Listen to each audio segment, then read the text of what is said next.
Nang isara ang Sagana Bridge sa Barangay Sagana, Laur, Nueva Ecija para sa rehabilitasyon nitong September 23, hinarang ng mga residente ang backhoe na titibag sana sa tulay.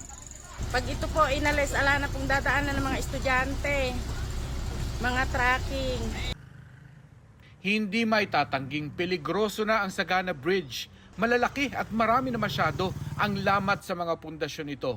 Ayon sa Nueva Ecija 2nd District Engineering Office, 1970 pa itinayo ang tulay at hindi nakadisenyo para sa naglalakihan na ngayong mga trailer truck. Yung problemang yan sa Gaur, na mga bridges na dapat matagal nang inayos, pero hindi inayos. Dapat ang bridge inaayos, repair, retrofit every 3 to 5 years. May 65 million pesos sa ilalim ng 2025 General Appropriations Act para sa repair ng Sagana Bridge. At hindi naman ito kasama sa mga dapat ipahintong proyekto ng DPWH. Pero sinuspindi na rin muna ng DPWH ang repair at itutuloy na lang sa November.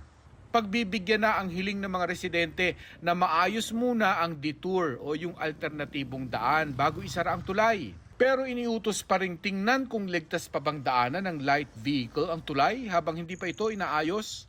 Kung safety ang issue, then wala tayong choice.